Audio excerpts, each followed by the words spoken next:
Hola, buenas tardes ya con todos, ¿cómo están? Vamos a comenzar hablando sobre las medidas que se encuentran en agenda por parte del Ministerio de Trabajo. Cierto es que en la última campaña electoral, cada tienda política, cada candidato presentaba su agenda de campaña y presentaba sus posiciones en materia laboral.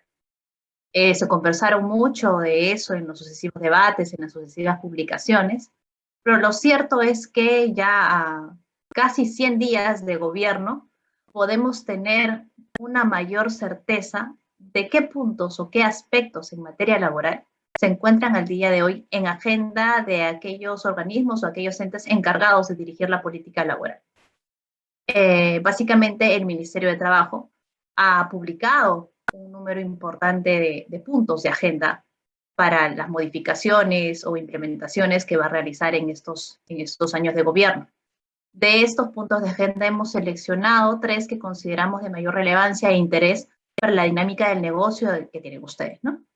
El primero es la prohibición de la tercerización de servicios, el que sigue es el incremento de la remuneración mínima, y el último son las medidas para la condonación de horas de la licencia para el grupo de riesgo en el sector privado que se otorgaron a consecuencia de la emergencia sanitaria sucedida por el COVID-19. Vamos a empezar hablando de la remuneración mínima. Si puedes pasar la siguiente enlace, por favor.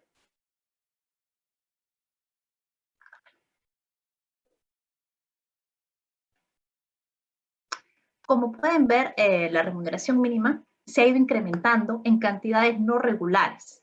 Básicamente no ha seguido un patrón preestablecido, pero sí han estado acompañadas, al menos salvo la última, de un constante crecimiento económico, ¿no? Recordemos que el último incremento de remuneración mínima vital a 930 soles fue el último acto prácticamente del saliente presidente Kuczynski, que en su última decisión adoptada fue precisamente la de incrementar el mínimo vital.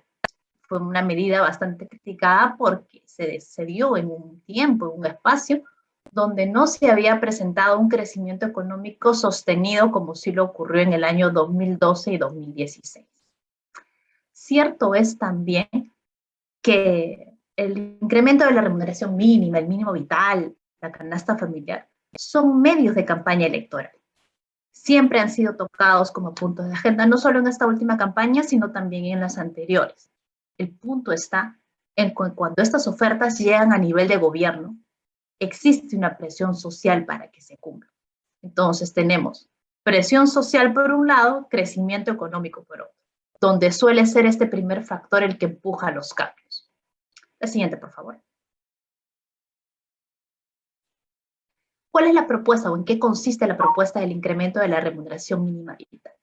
Sus fundamentos son que busca un rol tuitivo por parte del Ministerio de Trabajo. Y acá cabe que nos preguntemos, ¿es correcto, es debido que el Ministerio de Trabajo tenga un rol tuitivo? Lo cierto es que el Ministerio de Trabajo funciona como parte, opera como parte de la administración pública, por tanto, no debería tomar partido por ninguna de las posiciones que se vinculan en la relación laboral, sea la empresa o sea el trabajador. Recordemos que el derecho laboral, las normas laborales, son aquellas que son tuitivas, son aquellas que marcan una mayor protección al trabajador por la disparidad de condiciones que tienen materialmente. Entonces, ante un derecho laboral que ya es tuitivo para el trabajador, lo que corresponde es que la administración pública cumpla la ley, no que tenga un rol más proteccionista respecto de alguno de los agentes de la relación laboral. Ahora, como segundo punto, la posición del Ejecutivo fue promover el incremento de la remuneración mínima en consenso con las organizaciones que representan a los trabajadores y a los empleadores. Bueno, esto no es ninguna novedad, esto ya lo dice la Constitución.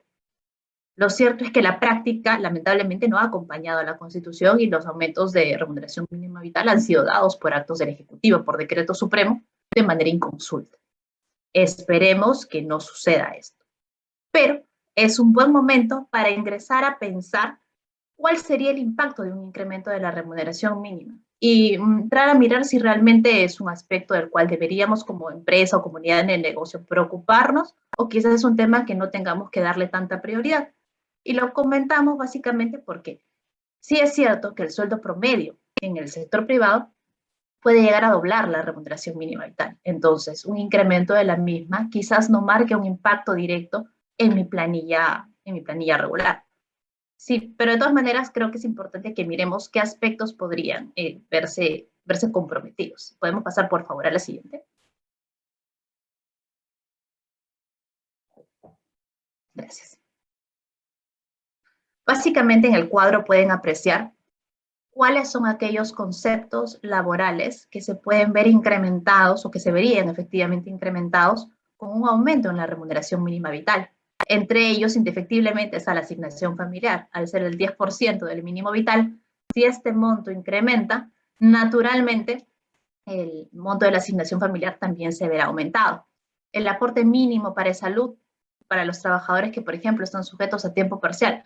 Recordemos que no se puede hacer un aporte menor al 9% del mínimo vital. Si el mínimo vital incrementa, el 9% a aportar también subirá los costos. Los aportes también que hacen los trabajadores a la ONP y la subvención para las modalidades formativas para los practicantes preprofesionales y profesionales que cumplan el tope de las horas habilitadas para ejercer sus prácticas, naturalmente su subvención se va a ver incrementada. Otro punto en donde sí podría de repente impactar en nuestra estructura de costos laborales o de esquema de beneficios laborales va por el tema de los vales de alimentos. Recordemos que los vales de alimentos tienen un tope, un doble tope. Uno de esos topes es que no pueden superar 2 remuneraciones mínimas vitales. Si estas incrementan, va a haber un ámbito mayor económico sobre el cual yo pueda otorgar estas prestaciones alimentarias por vales de alimentos. Sucede de igual manera con aquellos gastos de movilidad que no son sustentados con comprobantes de pago, es decir, los que se llenan por planilla, la planilla de movilidades. Existe un tope que te dicen que estos gastos no deben superar el 4% de la remuneración mínima vital por día. Si la remuneración mínima vital se incrementa, existe un mayor margen para gastos de movilidad no sustentados que se pueden aplicar en las empresas.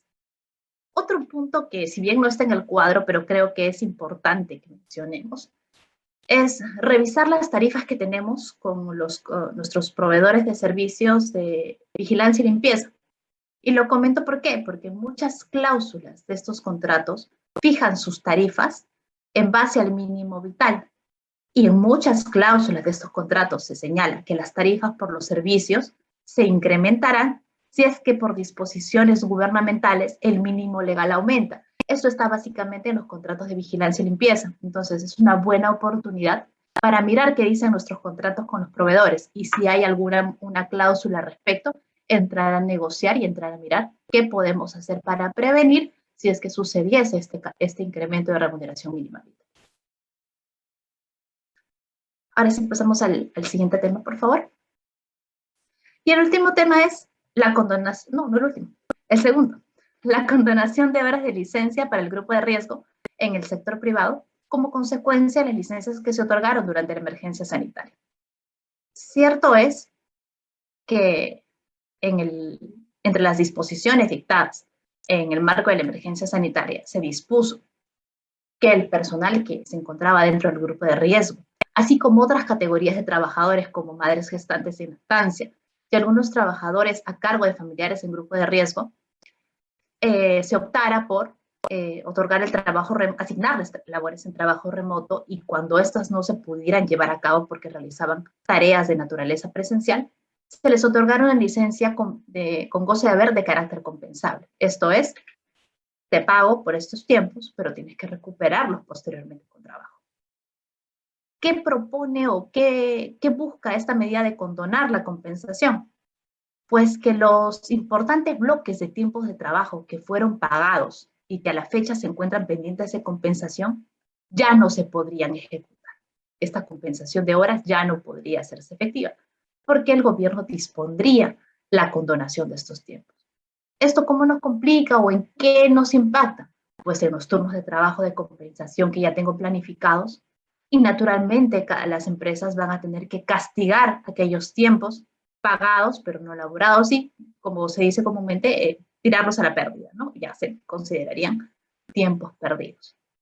Ahora, esto se contrapone un poco, si vemos la siguiente diapositiva, se contrapone un poco con lo que viene manejándose como una suerte de tendencia en materia de fiscalización laboral. Recordemos, vamos acá a hacerles mención de un pronunciamiento de la primera sala del Tribunal de Fiscalización Laboral que dio por válida la compensación directa que efectuó la empresa de tiempos no trabajados pendientes de recuperación contra beneficios sociales consignados en la liquidación de un trabajador. ¿Esto qué quiere decir? Era el caso de una trabajadora que había estado sujeta bajo una licencia con goce de haber compensable. La trabajadora tenía horas pendientes o días pendientes de recuperación por la licencia con goce que había recibido. Pero durante el desarrollo de la relación laboral, la trabajadora renuncia. Entonces se corta la posibilidad de compensar esas horas. ¿Qué hizo el empleador? El empleador descontó esos montos pagados de licencia con goce pendientes de compensar de los beneficios de la liquidación de beneficios sociales. ¿Qué dijo el Tribunal de Fiscalización Laboral? Que esto es válido, que esto se puede hacer, que sí procede el descuento de los beneficios sociales o inclusive en caso de haberse generado utilidades de estos beneficios también la empresa puede recuperar esos tiempos no trabajados que fueron efectivamente pagados en su oportunidad. Entonces acá nos ponemos a mirar y veamos entonces cuáles son nuestras jornadas de compensación pendientes. ¿Las tenemos? ¿Tenemos horas o días pendientes por compensar por licencia con goce? ¿Se encuentran sujetos a algún tipo de compensación pactada? ¿Se ha pactado que se compensen contra vacaciones, contra otros beneficios? Si no se han hecho, quizás sería un buen momento para agilizar las jornadas de recuperación o evaluar otras maneras de compensación. La compensación pactada, por ejemplo, como en algunas empresas se ha optado por días de vacaciones, por algunos beneficios otorgados por la empresa, es válida mientras medie el acuerdo. ¿Por qué no hacerlo entonces en esa oportunidad? Y ya tenemos un pronunciamiento, si bien no vinculante, pero sí sostenido del tribunal, que nos habilita a que si un trabajador renuncia sin haber completado las horas de compensación, es posible que la empresa haga esta recuperación de manera directa de los montos señalados en la liquidación de beneficios sociales. Como lo comento, no es un precedente vinculante, pero sí es un pronunciamiento que podemos hacer valer para un caso de similares características. La siguiente, por favor.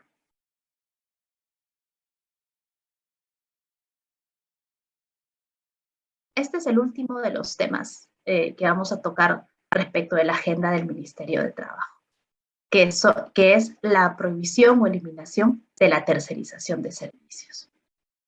Que es, si bien es cierto, estamos aquí reseñando 3 proyectos de ley, este es un objetivo, un punto de agenda del Ejecutivo que se vincula con los diversos proyectos de ley que han sacado algunas bancadas del Congreso respecto a este tema. ¿Qué cosa es lo que busca esta eliminación de la tercerización? Señalan los proyectos de ley la prohibición de la tercerización para actividades principales. ¿Por qué se centran en las actividades principales? Porque esto parte de una visión patológica de la tercerización. Como las actividades son principales o son nucleares, existe una mayor posibilidad de que las empresas tengan una injerencia en la dirección, fiscalización y sanción de los trabajadores tercerizados y que por tanto se esté ocultando o cubriendo una verdadera relación laboral. Entonces, parte de una visión donde en realidad lo que las empresas hacen es ocultar una relación laboral en una relación de servicio, ¿no? Una visión donde se vea la tercerización como el agente perverso, el agente negativo que oculta las relaciones laborales. Y eso no necesariamente se presenta en la realidad. Existen aspectos que se pueden tercerizar, descentralizar y mantener relaciones de coordinación, relaciones limpias de servicios, donde no se oculten ni se esconda nada. Buscan además garantizar la protección de los trabajadores tercerizados o desplazados. Y aquí corresponde preguntarnos, ¿los trabajadores en tercerización están realmente desprotegidos? De acuerdo a la legislación vigente, se han establecido mecanismos de responsabilidad solidaria en pagos de beneficios sociales y hay una responsabilidad casi directa de las empresas principales en materia de seguridad y salud en el trabajo. Entonces tenemos que la ley no los desprotege. Es la práctica laboral, la práctica de muchas empresas o empresas contratistas de servicios que vulneran los derechos de los trabajadores tercerizados, Muchas veces, muchos de estos trabajadores no se encuentran ni siquiera en planilla de las empresas respectivas y las empresas principales tampoco ejercen una fiscalización adecuada de a quiénes están contratando, no hay una homologación de proveedores o un control a los contratistas. Entonces, en realidad, no es la ley quien nos desprotege, sino una mala práctica que se presenta en muchos sectores de la economía. Incluso en materia laboral, las barreras inicialmente apreciadas se superaron y ahora existen sindicatos o mecanismos de negociación colectiva que superan el ámbito empresarial y negocian por rama de actividad, por gremio, tienen secciones sindicales. Nuevamente, no es la norma quien nos desprotege, sino una mala aplicación de ella o una omisión por parte de los empleadores y trabajadores. Quizás aquí el punto está entonces no en prohibir la tercerización, sino en fortalecer la fiscalización laboral, que es un punto importante. Ahora, revisemos qué actividades serían las proscritas. Lo que menciona los productos de leyes hacen referencia a la tercerización e intermediación laboral. Por ejemplo, el proyecto de Juntos por el Perú habla de tercerización o intermediación laboral en el desarrollo de actividades principales. Entonces, en realidad solamente se prohibiría la tercerización, porque las actividades principales no pueden ser ejecutadas bajo intermediación de servicios, solo la tercerización. Ahora, ¿qué actividades son principales? Las consustanciales al giro del negocio, todas aquellas en las cuales mi actividad no operaría. Entonces, todas estas actividades, como por ejemplo, impulso de ventas, back office, administración, desarrollo de operaciones, no podrían ser sujetas a tercerización. ¿Qué nos dice esto? Bueno, Frente Amplio, el proyecto de Frente Amplio dice prohibir la tercerización. ¿Esto qué nos llevaría? A dos escenarios, o a la contratación directa del personal, o volver al esquema de los 90, donde los contratos de servicios entre empresas eran libres. Cada empresa respondía por cada servicio, yo contrataba a una empresa para que provea servicios a mi empresa y no tenía ningún tipo de responsabilidad solidaria ni de seguridad de salud en el trabajo. Esto no garantiza en ningún modo la mayor protección que se busca, sino más bien deja a la libertad de las partes el definir las condiciones de los contratos sin cláusulas mínimas que busquen proteger al personal desplazado. Entonces, en realidad, si buscan eliminar la tercerización para proteger al trabajador, quizás están yendo por el camino equivocado. Ahora, el proyecto de Perú Libre va un poquito más allá. Dice, incorporar a la planilla de las empresas principales a aquellos trabajadores tercerizados que desempeñan actividades principales. O sea, ya no te dice no solo está prohibida la contratación por tercerización, sino te dice que tú tienes que contratar directamente a esos trabajadores, asumirlos como tuyos. Esta posición no solo va más allá, sino también que quebranta la libertad de contratación, que es un derecho constitucional que tenemos todos los ciudadanos o todos los sujetos de derecho, incluidas las empresas. Entonces, se necesitaría más que esta norma para que esta figura sea válida. Lo que se necesitaría sería un cambio de constitución para hacer válida esta figura. Y finalmente, bueno, el proyecto de Acción Popular se centra en una actividad de limpieza, que es aquella nuevamente, que no es la norma, no es la ley, sino la práctica, la que la hace contraria a los derechos de los trabajadores. Quiero concluir este punto recalcando la importancia que tenemos entonces como personas, como trabajadores de empresas y como líderes de negocios, de estar atentos y estar informados de todos aquellos cambios que se quieren presentar y que se desean hacer. Y recordar que tenemos una voz y que tenemos cómo ejercerla. Tenemos oportunidades y canales de participación ciudadana para pronunciarnos frente a estos proyectos de ley.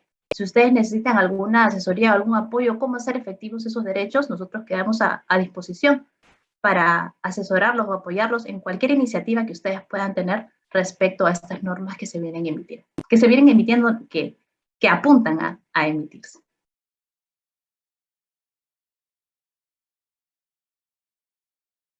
Ahora sí.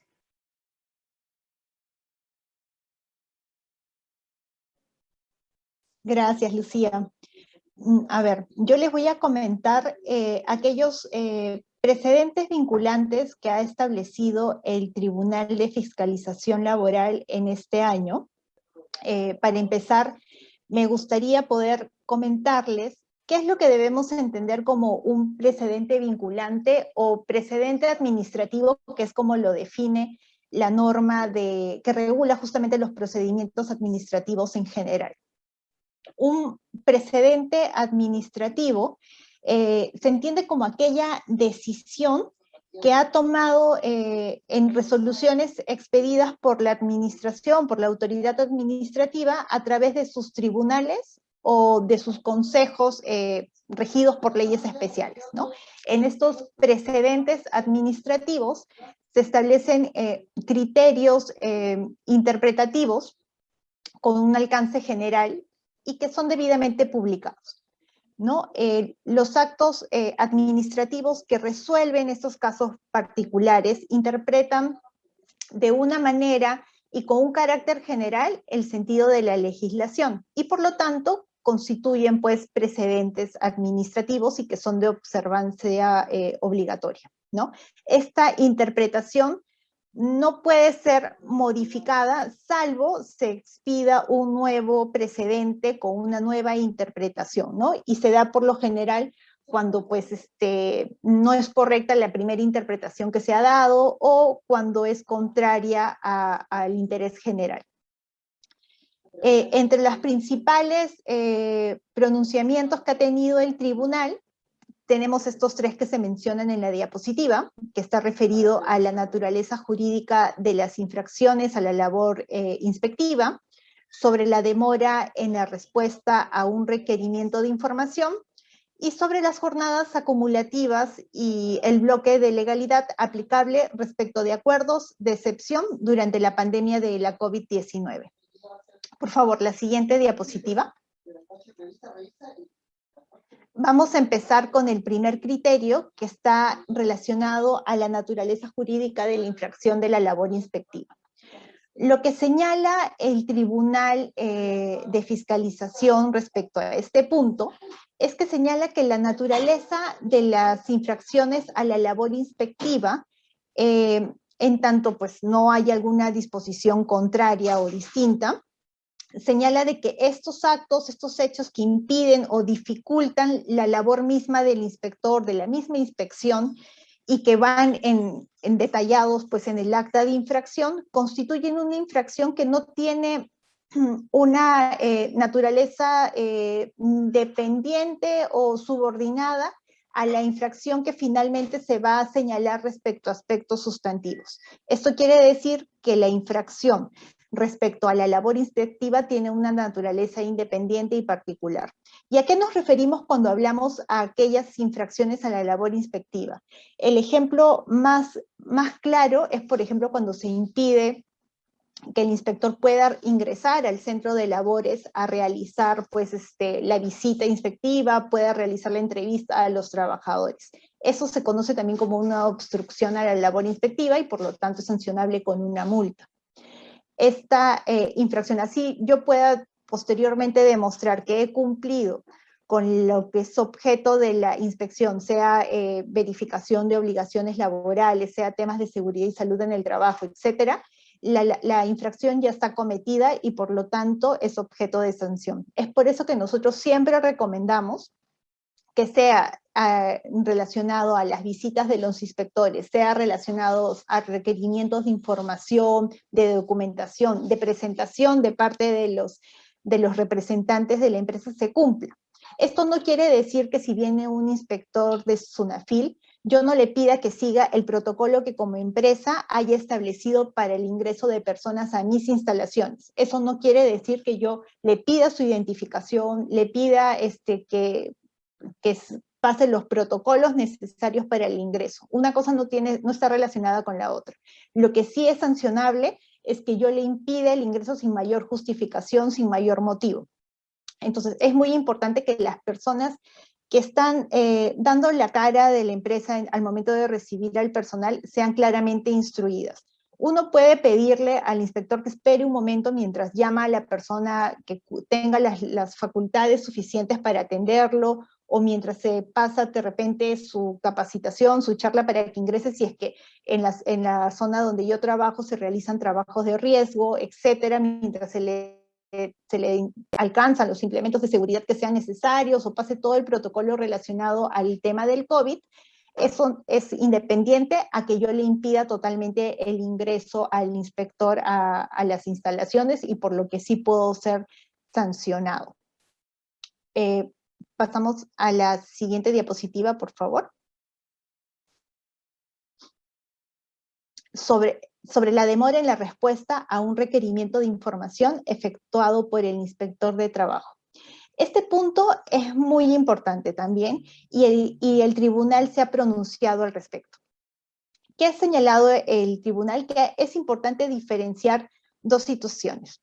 Una, cuando la demora por parte del sujeto inspeccionado no perturbe o no retrase la investigación, ¿no? A pesar de este comportamiento de demora que ha producido una demora en la respuesta, no ha perturbado el desarrollo mismo de la investigación, a otros donde sí ha ocasionado que se frustre la fiscalización, ¿no? Y es lo que va a diferenciar en la tipificación de la falta. Es importante dar respuesta siempre a los requerimientos de la autoridad administrativa de trabajo.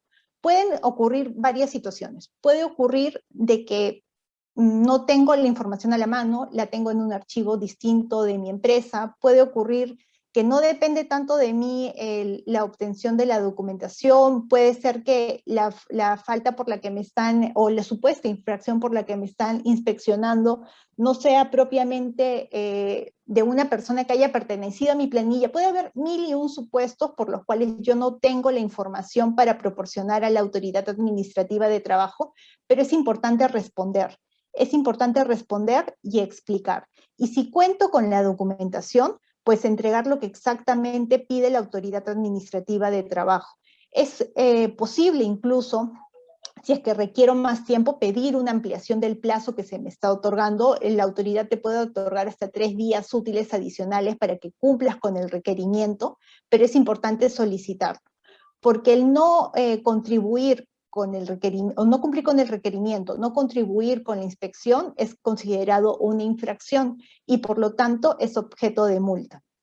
Y entonces, si yo además en el transcurso de la investigación se comprueba de que no he cumplido con algunas de las obligaciones que me están inspeccionando, significa que me van a incrementar la multa. Y lo que es peor, si finalmente se llega a comprobar de que yo he cumplido con todas las obligaciones respecto a mi trabajador, la multa por el incumplimiento va a quedar pendiente. No va a haber nada que me permita apelar o pedir que se revise la tipificación, la infracción que me están impugnando. Entonces, es muy importante en el procedimiento inspectivo estar al tanto de los plazos. Recuerden que hoy en día todas las notificaciones llegan a la casilla electrónica, entonces es importante que la persona a la que uno designa como la persona autorizada para estar chequeando esté al día y apenas reciba las comunicaciones, se lo traslade a la persona idónea, a la persona adecuada para la respuesta, ¿no? Entonces es muy importante hacer el seguimiento de las mismas para evitar este tipo de infracciones. Pasamos a la siguiente diapositiva, por favor. Les quiero comentar brevemente de esta resolución, que si bien es cierto, no es un precedente vinculante, es un criterio que el mismo tribunal ha tenido respecto a la demora en dar respuesta. Como sabemos, el año pasado, a raíz de la pandemia, se han establecido diversos medios para poder presentar escritos. Uno de ellos es la mesa de partes de SUNAFIL, ¿no? Tenemos la posibilidad de ingresar los documentos a través de la plataforma. En un inicio había una mesa de partes del Ministerio de Trabajo también, por donde se podía ingresar información relacionada a procedimientos inspectivos, etc.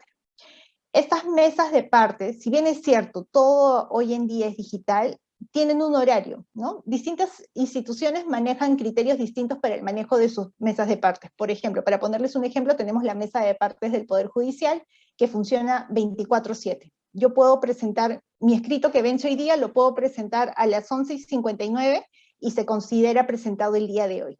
Pero eso no ocurría en entidades como, por ejemplo, el Ministerio de Trabajo u otras, ¿no? Otras entidades administrativas, donde te señalaban de que había un horario para la presentación.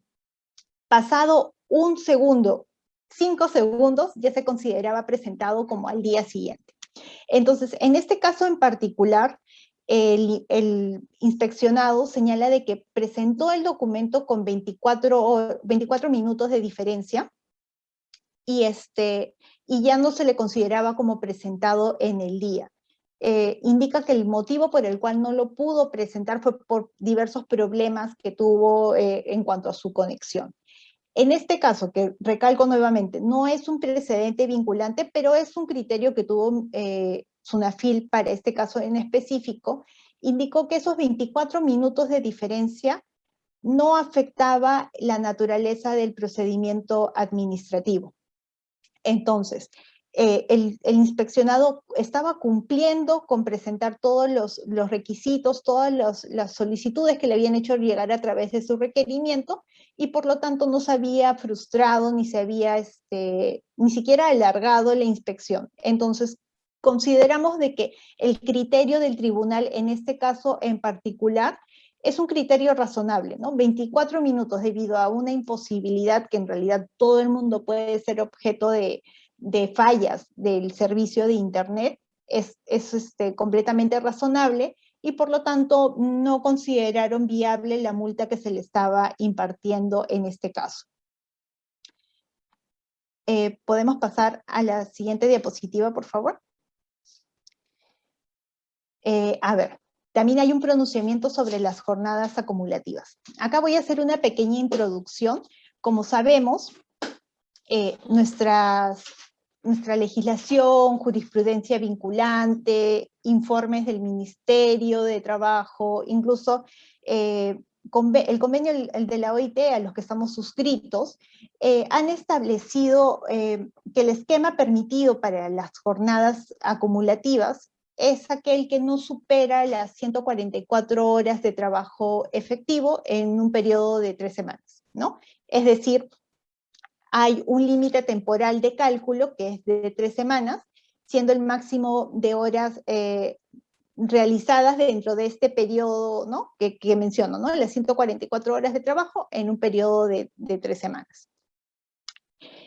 A raíz de la pandemia, sobre todo al inicio de la cuarentena extrema, estamos hablando del mes de marzo, del mes de abril, incluso había ciertas dudas respecto a las actividades permitidas. Recuerdo que los primeros 15 días estaba incluso en duda si la actividad minera estaba 100% permitida, si solamente ciertos aspectos de la actividad minera lo eran o no, y los ministerios correspondientes a través de comunicados fueron regulando esta situación. Asimismo, teníamos pues la prohibición de la movilización, ¿no? Estábamos en una inmovilización total. Para poder salir de casa en aquellos casos de actividades permitidas había que gestionar ciertos permisos, ciertos certificados.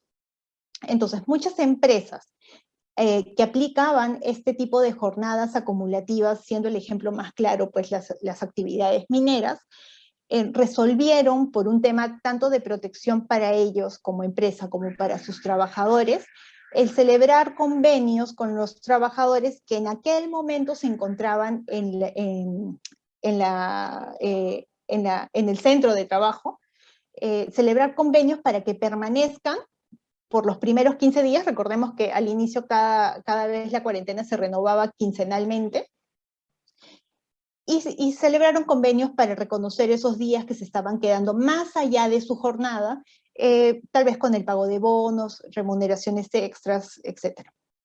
Entonces, lo que el tribunal ha resuelto respecto a aquellos casos que se dieron como una situación de emergencia, es que estas medidas que adoptaron están dentro del marco de la razonabilidad, ¿no? Estábamos ante una situación de emergencia y por lo tanto estaba perfectamente acordado, ¿no? Acordado para que puedan tanto protegerse como empleadores como a sus trabajadores para evitar lo que es la propagación y, bueno, los riesgos de contagio propios del virus, ¿no? De la situación de la pandemia que estábamos viviendo.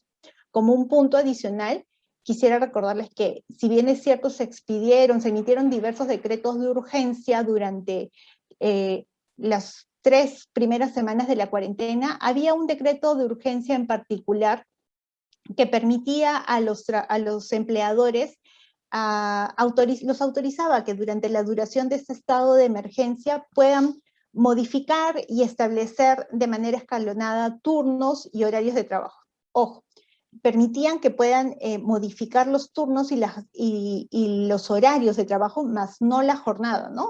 Hasta el momento no ha habido ninguna disposición al respecto para poder modificar o variar la jornada, por lo tanto se tenía que regir por las reglas laborales generales respecto a la duración máxima de las mismas. Dentro de esa duración máxima de las jornadas uno podía establecer turnos, horarios con la finalidad de evitar la aglomeración y, bueno, evitar el riesgo de contagio de COVID, ¿no? Entonces, lo que establece el tribunal es que sí se podía, que está perfectamente reconocidas esas disposiciones que han tomado los empleadores, pero siempre y cuando cumplan con ciertos criterios, ciertos lineamientos obligatorios, ¿no? Por ejemplo, en el caso de que existan sindicatos, que este acuerdo haya sido pactado con el sindicato mayoritario de la empresa, que esta medida es de carácter excepcional, ¿no? Por un tiempo determinado. No quiere decir que se haya establecido más allá de lo que dure la emergencia nacional, sino que justamente está basado en este estado de emergencia, en esta necesidad de la empresa de protegerse y proteger a sus trabajadores. Y bueno, ¿no? Siempre y cuando, siempre teniendo en cuenta la naturaleza y las características del centro de trabajo. Estamos hablando de centros mineros alejados de la ciudad, donde no es posible o no es factible la movilización diaria de los trabajadores, ¿no? Por eso se adopta también ese tipo de jornadas acumulativas con la finalidad de que los trabajadores no estén expuestos al riesgo del contagio de la COVID. Y estos son básicamente los pronunciamientos de precedentes administrativos del Tribunal de Fiscalización. Emma nos va a exponer unos criterios del tribunal que, si bien es cierto, no son precedentes vinculantes, tienen unos criterios muy interesantes respecto a diversas obligaciones laborales que creo que nos va a permitir tener en cuenta cómo están resolviendo ciertos puntos, para nosotros también tenerlo en cuenta al momento tal vez de asistir o de participar en una inspección, y también como medida de prevención para poder nosotros adecuar nuestros lineamientos a los criterios que está manejando la autoridad administrativa. Emma. Gracias, Cintia. Sí, la primera resolución que les vamos a comentar es la resolución 281 del 6 de septiembre del presente año, que es sobre el criterio para la determinación de horas extra.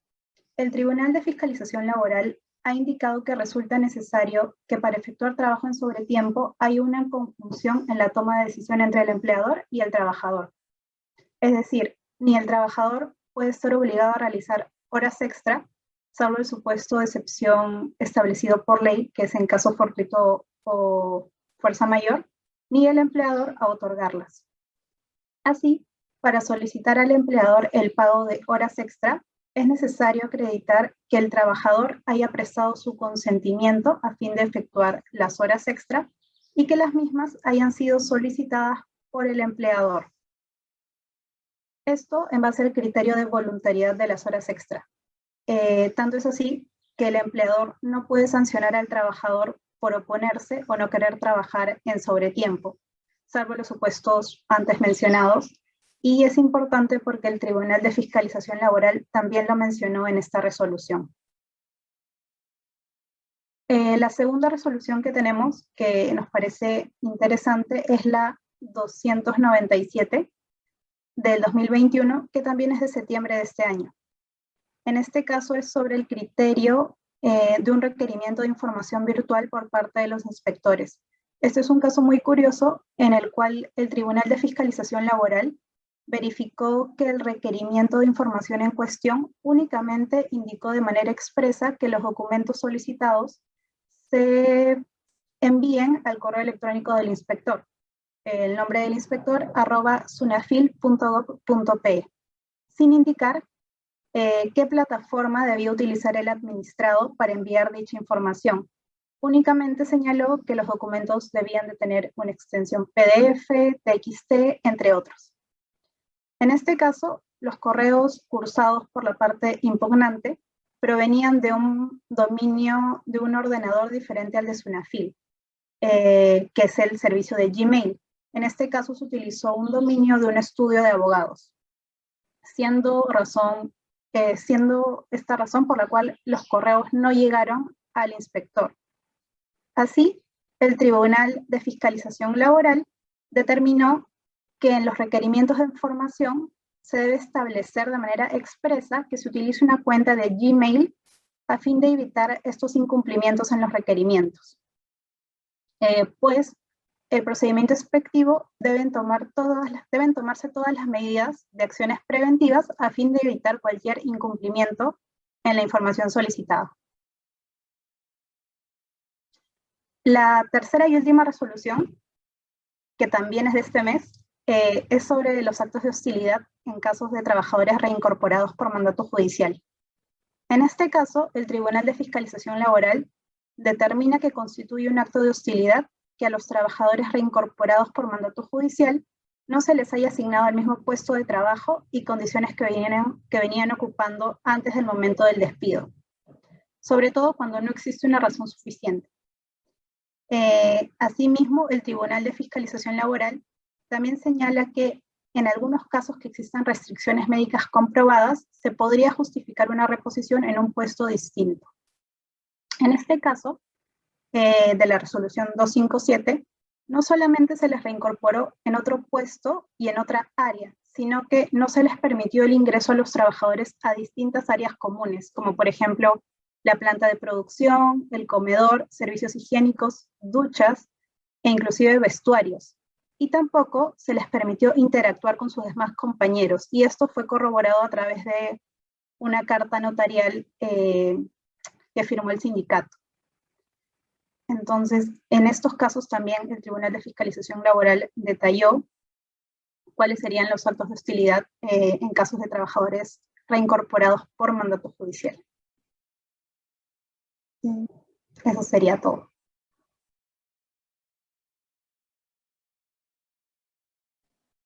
Gracias, Emma.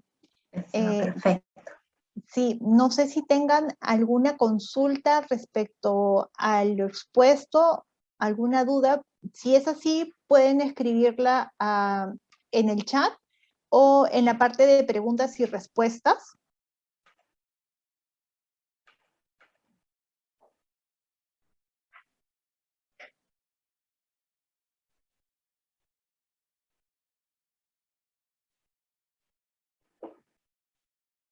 Efectivamente, la presentación se comparte en el canal de YouTube del estudio, si mal no recuerdo, y todos reciben naturalmente un agradecimiento por su participación al correo electrónico en el que se han inscrito, y pueden utilizar este mail como una constancia o como de participación. Ahí Denis nos estaba preguntando si emitíamos un certificado. El correo lo puedes perfectamente hacer ver como un certificado de participación.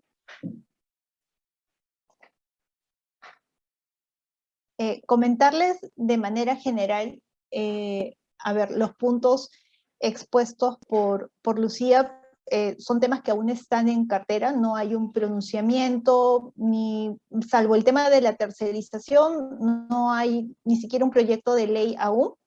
Así que estamos a la expectativa de lo que pueda salir en los próximos meses.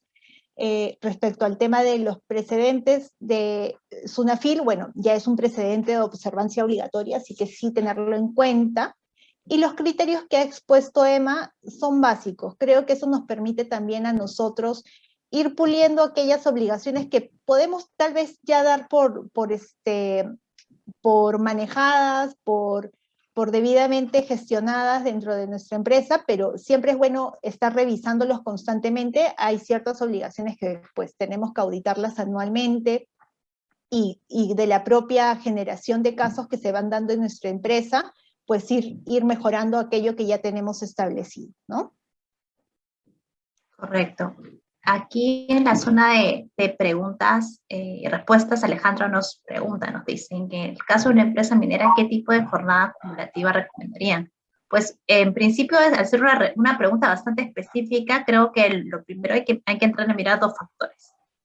Criterios de productividad y que estos no se encuentren limitados o reñidos con los máximos las jornadas máximas aprobadas o aceptadas, convalidadas por el Tribunal Constitucional, recordemos el promedio de 3 semanas como tope, y que dentro de ese promedio de 3 semanas no deberían superarse las 48 horas semanales. Tenemos un promedio mayor de ámbito de tiempo donde nos podemos manejar implementando jornadas, pero recordemos que no pueden superar las 188 horas, ¿no? Eso como parámetro. Teniendo estos parámetros, nuestra recomendación es simplemente revisar qué tipo de jornadas son aquellas que nos permiten una mayor eficiencia, tiempos de descanso, tiempos de recuperación, que es uno de los aspectos más importantes que entran a revisarse cuando existen estas jornadas de tipo acumulativo. Sí. Lu, acá también en la parte de preguntas y respuestas, Hugo nos hace una pregunta. ¿Hay un plazo previo mínimo establecido para que SUNAFIL notifique a los empleadores sobre algún requerimiento? A ver, de manera general, los procedimientos que SUNAFIL sigue, los procedimientos sancionadores tienen un plazo para su resolución, ¿no? Una vez que ellos reciben, sea la denuncia de manera particular o sea que estén iniciando el procedimiento sancionador de oficio, tienen plazos para resolver estas denuncias, pero pueden ser ampliadas. Ahora, un plazo específico para realizar el requerimiento nos ha pasado, este año fue, ¿no, Lu? Que nos llegó un requerimiento de una denuncia presentada en julio del 2020. Nos sorprendió un poco el plazo porque usualmente los requerimientos son más próximos a las fechas de las denuncias, pero es cierto también que SUNAFIL ha tenido y tiene aún una carga muy grande, y en base a eso es que van manejando los procedimientos de acuerdo al orden de ingreso, y si ven que el plazo que establece la norma para resolver no les alcanza, emiten resoluciones ampliando este plazo de investigación preliminar, que también es algo que nos está pasando en los 2 últimos meses. Nos han llegado varias resoluciones donde SUNAFIL está ampliando el plazo de investigación por la carga que tiene, ¿no? Y durante este plazo ampliatorio, SUNAFIL, de considerarlo necesario, podría hacer un requerimiento adicional a ya el realizado. Entonces, hay que estar atentos a todas las notificaciones que nos puedan llegar. Exactamente, siempre estar atentos a la casilla electrónica, que es ahora el medio válido para las comunicaciones que cursa SUNAFIL, siempre estar revisándolas, estar pendientes, que las personas a quienes tengan autorización para acceder a esta casilla sean personas que además conozcan el carácter urgente e importante de dar respuesta a los requerimientos del inspector. Como lo menciona Cintia, si de repente no tenemos toda la información, presentar la documentación que tenemos, solicitar un plazo adicional, ser proactivos en la información que vayamos a presentar para evitar cualquier dilación innecesaria. Y bueno, afortunadamente ya se han matizado los criterios con los cuales SUNAFIL se maneja en este ámbito cuando existen demoras que en realidad no entorpecen o no perjudican el procedimiento. Si bien es cierto, es posible que la primera y segunda instancia de SUNAFIL hagan caso omiso o decidan ignorar estos precedentes, es nuestro derecho como administrados el hacerlos valer, el recordar a SUNAFIL que está sujeta a sus propios pronunciamientos. Acá Ricardo Condori nos pregunta, siendo que la impugnación de las sanciones disciplinarias es una competencia del Poder Judicial, ¿cuál es la razón que SUNAFIL usurpe esas funciones y asuma competencias? Es importante conocer, no solamente en el ámbito disciplinario como lo consulta Ricardo, sino en cualquier otro, que las competencias de SUNAFIL están supeditadas a su propia ley y a su reglamento. Entonces, es posible que, si bien es cierto, el poder disciplinario y el poder de fiscalización sean exclusivos del empleador, cuando estos son ejercidos en contravención de los derechos del trabajador, permiten a SUNAFIL entrar a verificar qué ha sucedido en este caso y a detectar si, por ejemplo, una medida sancionadora afecta los derechos de las remuneraciones del trabajador o su dignidad en algunos casos. Entonces, ahí SUNAFIL, con las competencias que la propia ley les ha otorgado, entran a tallar y a revisar este tipo de cuestiones. A ver. ¿Las notificaciones llegan solo al buzón o en físico también? Puede ser en realidad de las dos maneras. SUNAFIL está aplicando, debido a la pandemia, el criterio de aplicar la mayoría de resoluciones a través del buzón, pero ojo, las inspecciones presenciales físicas no es que estén prohibidas, pueden realizarse y en estas inspecciones, en estas visitas, te pueden dejar la notificación física. Entonces, en realidad puede ser de las dos maneras, pero últimamente están aplicando más el envío por el buzón.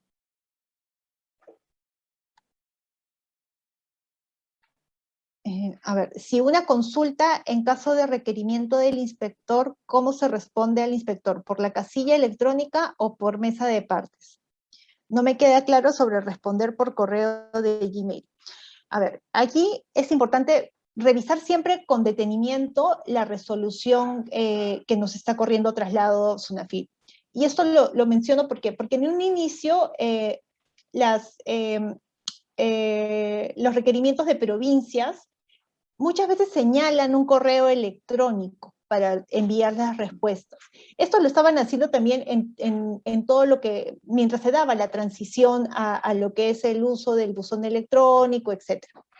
Hoy en día, la mayoría de requerimientos se responde a través de la casilla electrónica o de la aplicación, la mesa de partes de SUNAFIL. SUNAFIL tiene una mesa de partes específica donde pueden, ingresando los datos de la orden de inspección, dar respuesta a estos requerimientos. Pero siempre, de todas maneras, recomendamos revisar con detenimiento lo que la resolución señala, por si establecer algún medio distinto. Puede ser que haya algún problema en el tema del manejo de la plataforma, etcétera, y requieran que adicionalmente a la presentación de la plataforma se envíe por correo electrónico, ¿no? Nos ha pasado en una inspección de hace un mes, donde la resolución, y era una inspección acá en Lima, donde además de indicar que se responda por la vía electrónica, pedían que lo enviaran al correo del inspector. No sé si tal vez se deba a que es un manejo más directo por parte del inspector, considerando de que estaba señalando una fecha para una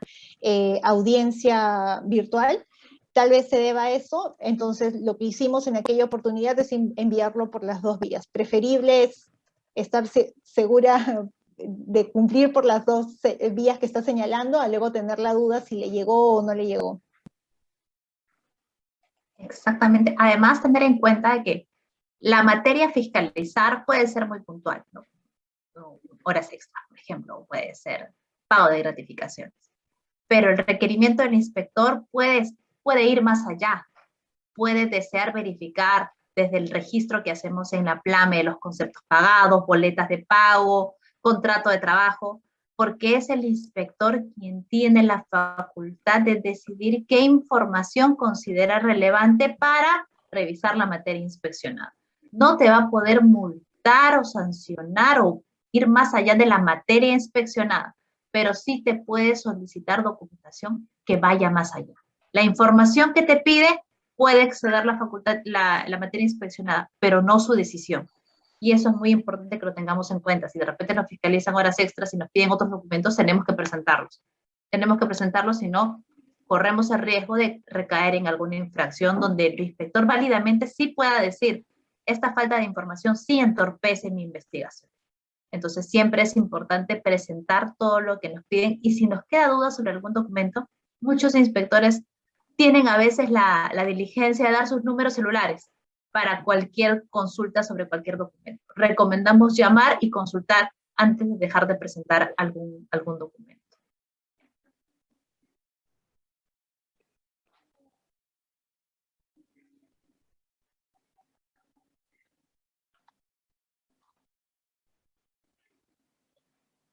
De ahí veo. Bueno, sí, efectivamente acá Delia nos consulta de que no tiene respuesta, no tiene acuse de recepción de los correos de los que presentan, la información que presenta en la casilla. Bueno, efectivamente, la casilla es el mismo medio donde tú dejas constancia que has presentado la información, porque ahí se verifica con un check que has subido la información. Puedes guardar una captura de pantalla, es lo que nosotros recomendamos para acreditar que has enviado la información. Lo mismo los correos que cruces al inspector. Es poco frecuente que te acusen la recepción con un correo o una comunicación directa, pero tenemos otros medios como los que te comento, la captura de pantalla. Cuando tú presentas documentos por mesas de partes virtual, automáticamente o en algunos minutos te emiten una constancia de haberlo enviado. Entonces, si bien son medios virtuales, nos dan mucha certeza de las cosas que subimos o que presentamos. Exacto, no es como de repente otras instituciones donde uno puede ingresar a un sistema y ver resoluciones expedidas, escritos presentados, ¿no? Al menos hasta el momento no es algo que hayan implementado y tampoco sabemos si lo harán en algún momento como para poder hacer seguimiento al expediente administrativo, ¿no? La única forma, como menciona Lucía, es uno mismo asegurarse haciendo las capturas necesarias y conservando los correos que pueden llegar por parte del aplicativo y que certifiquen que efectivamente se ha cumplido con presentar en la fecha señalada. Exactamente. A ver, acá Jimena nos dice que es obligatorio revisar la casilla. Sí, efectivamente, no dejen de revisar sus casillas, por favor, como ahora Jacqueline nos consulta si la visita de Sunafil será siempre avisada. No te avisa. Sunafil es como el amor, no te avisa cuando llega. Igualito. Sí, son visitas inopinadas. No van a citar, no avisan con tiempo, ¿no? La idea justamente es llegar y verificar lo que tengan que verificar como esté en ese momento, ¿no? Lo que pueden hacer si es que en ese momento no está la persona autorizada, ¿no? Que les pueda proporcionar la información que necesitan, porque eso puede ocurrir, ¿no? No siempre está la información, los apoderados en las instalaciones, es ya citar a una comparecencia. Y en la comparecencia sí te van a señalar la fecha, la hora exacta para que concurras, ¿no? Y que ahora son también virtuales, son por esta plataforma de Google Meet. Exacto. Y recomendamos, a efectos de tener una participación más eficiente y cuidada con Sunafil, que canalicen con las personas que se encargan de ver estos temas en sus respectivas empresas, de construir y trabajar un protocolo de atención al inspector, un protocolo de atención a Sunafil, que comprenda tanto la visita inspectiva directa, que comprenda las comparecencias, ahora virtuales, que comprenda las visitas de los inspectores, qué tipo de información se le tiene que presentar, los plazos internos para responder, porque muchas veces como recursos humanos no tenemos toda la documentación que nos piden. De repente nos piden documentos que tienen contabilidad, documentos que tienen el área de operaciones, pero tenemos que contar con ese soporte para dar respuesta a requerimientos. ¿Qué plazos internos tenemos para facilitar y tener la información como gestores de recursos humanos o gestores de personal y poder presentarla oportunamente a Sunafil? Capacitar qué tipo de respuestas se tienen que brindar, cómo conducirse con los inspectores, los protocolos de seguridad que hay que mantener cuando nos visita un inspector a nuestras instalaciones. Creo que es un punto muy importante para tener en cuenta de manera interna.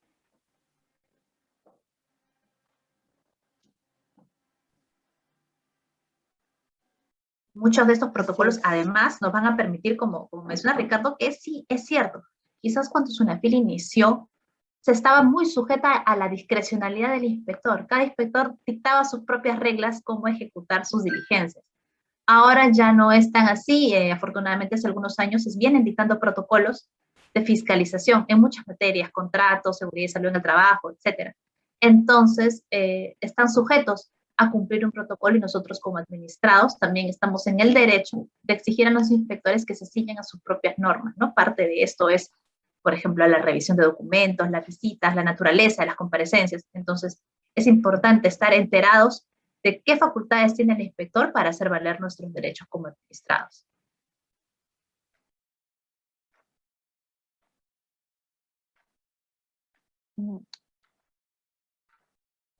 Bueno, les queremos agradecer su participación en este webinar.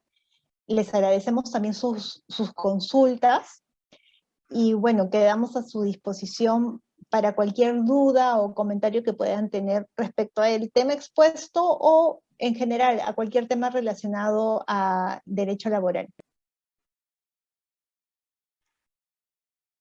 Muchísimas gracias, que esté muy bien. Gracias. Chao, chao. Chao.